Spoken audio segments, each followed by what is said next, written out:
Hey, my name's Brian, and this is Chords on the Couch. Today we're going to learn Time After Time by Cindi Lauper. This is one of my favorite songs. I've had it in my live set list for many years. And what I've done with today's version is distilled it down to pretty much its most basic parts to make it as accessible as possible so any beginner player could learn this and play along with the recording or play it and sing it themselves. Let me demonstrate my version. This is just going to be a sample, so I'm going to kind of pick and choose different parts of the song so I can quickly demonstrate a verse, a pre-chorus, and a chorus. 1, 2, 3.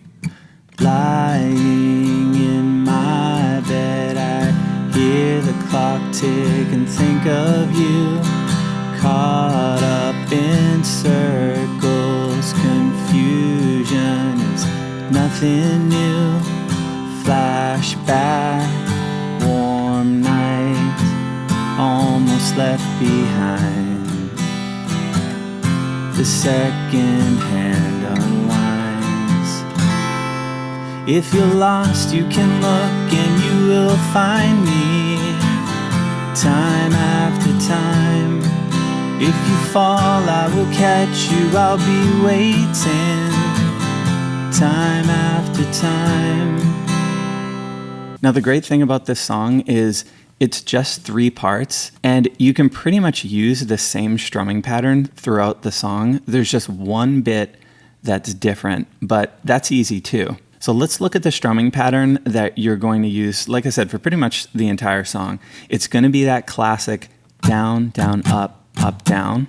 And let's look at that in action on the verse part, okay? I'll go over the chords in a second, but watch the strumming. Down, down, up, down, down, down, up, down.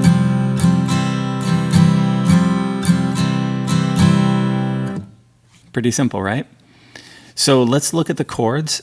On the verse, I want you to start with a basic C chord. And what we're going to do is we're going to use our available pinky, which has no job right now, and it is going to sneak in underneath our ring finger. And I'm on the 3rd fret of the D string there. And you're going to get this cool suspended chord is what it's called.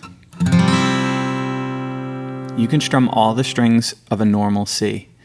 And what you're going to do is you're going to go down, down, and on the up, you're going to remove your pinky, and your middle finger is there, and we're going to be playing a normal C chord. So it's going to be down, down with the pinky down, and then up, up, down on a normal C. It kind of works out perfectly because on the 2 downs, your pinky is down, and then when you go for an up strum, your pinky should come up. Okay, so watch again. Down, down, up, down, down, down, up, down. And that's going to give you every single verse in the song. So now that you know the strumming and you know that little pinky move that we have, let's listen to the verse again so you can see both of those things in action. Lying in my bed, I hear the clock tick and think of you. That's all there is to it. So now let's look at the pre-chorus. For the pre-chorus, I want you to do the same strumming, down, down, up, down. And let's look at the chords. So we're going to go to an F chord. I know there's a lot of different Fs that you can play. For this lesson, I'm just going to focus on this F here. And the reason is because this F gets along with a C chord so well because there's really only a couple of fingers that need to move. So if you haven't done this F before, let's do a quick primer on it. Start with a C chord, put your pinky down on the 3rd fret of the D string like we just talked about, and then your middle finger is simply going to move up 1 string to the G string, 2nd fret. And you can strum all the same strings of a C chord. Pre-chorus is going to start with F, and then we're going to go to G, E minor, and back to F. All right, now let's talk about a couple of things. First is that G chord I went to. You'll notice that I'm just using 2 fingers, my ring and my pinky, and they are as far apart as can be. One is on the 3rd fret 6th string, and the other is on the 3rd fret of the 1st string. And one note here is, this is probably going to happen naturally, but the 5th string is being muted by the meat of my ring finger. Okay, just let that happen naturally. That's what you want. You're going to get a nice clean G chord when you do that. This one might feel really uncomfortable at first if you haven't done it before, but stick with it. It'll start to feel more comfortable, and this has a lot of uses. Now let's look at the strumming. So it's going to go down, down on the F, and then up on the G. So down, down, up, down. All right. And let me give you a pro tip here. All right. So you're going to go down, down, up, down. You can probably see and hear there's a very limited amount of time you have to go from that F to that G. Let me tell you a trick. You can use the nothing chord here. Okay. So what you want to do is, on the second down, just let go of the F and just strum anything. It doesn't matter what you hit. The listener's ear is basically going to insert an F chord into that strum, even though you're not doing it. Okay, this is something that all professional players do. You have to be subtle about it. You can't be too obvious and really dig into all the strings when you do it. But it's very helpful when you're switching chords because it allows your hand some time to get into position and push down. Okay, so watch me do the nothing chord again now that you know the move.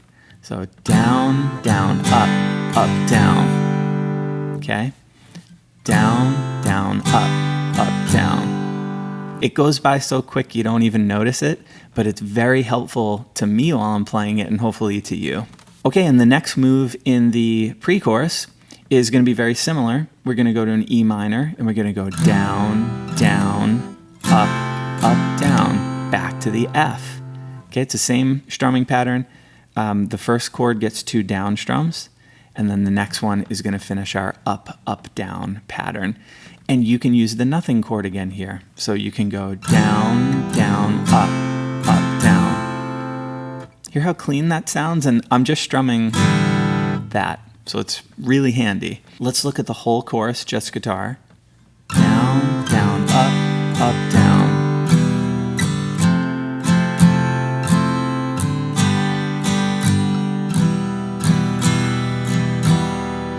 Okay, and you probably noticed the second time I do the pre-chorus, I hold on that E chord. Okay, so a small change there, but the strumming is exactly the same. Let's keep digging into the pre-chorus because it kind of has 2 parts to it. That was the first part that I just showed you. Let's look at the second part. And I think the easiest way to demonstrate it is to perform it first, and then we'll dig in and dissect it. Suitcase of memories, time after. And then the verse continues.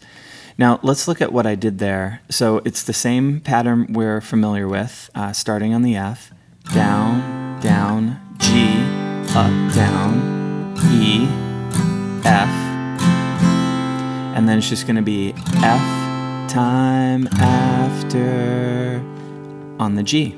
Okay, and then we can start the whole thing again. And now we're going to go back into the verse really quickly just because I want to show you this switch. Essentially, all you need to know is after we do the single strum on the F and the single strum on the G, we're going to go back to what looks like a C, but it's actually a C with our pinky down. Because we have to start the verse again. So, sometimes you picture me. So you're going to go, time after, sometimes you picture me on, and then we continue with the verse. So definitely put some time into practicing the G chord, going into that suspended C chord that we learned at the beginning of the lesson. That will start you over on the verse. And finally, the chorus. But before we do the chorus, we have to look at the pre-chorus one more time because it's a little different when it goes into the chorus versus going back into the verse, okay? So let's look at, I'll perform it first so you can get an idea. Then you say, go slow. I fall behind, hold the E. The second hand unwinds. So that's actually a really cool part, and it'll add some seasoning to your performance.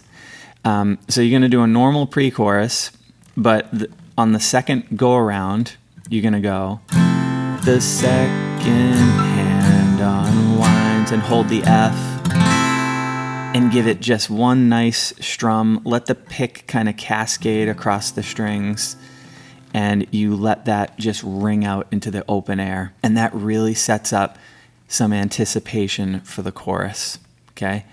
And when I'm going into the chorus, I do, one extra strum just so it's not like dead silence. You'll see me do that here. The second hand unwind. If you're lost, you can look and you will find me. So you can see just before I started to sing, I do give one little kind of pickup beat, and I strum on that. So let's dig into the chorus now. And we know the verse, we know the pre-chorus. Song's only got 3 parts, so let's dig in. Chorus is gonna go G, A minor, F, G, C. Okay, here's another area where strumming might change just a little bit. We're on our normal down, down, up, down on the G, down, down, up, down on the A. Now here's where I just do 2 strums per chord. 1, 2 on the F, 1, 2 on the G, C, down, up, down. So watch that whole thing. G, A. 2 strums. 1, 2, 1, 2, C, down, up, down. One more time.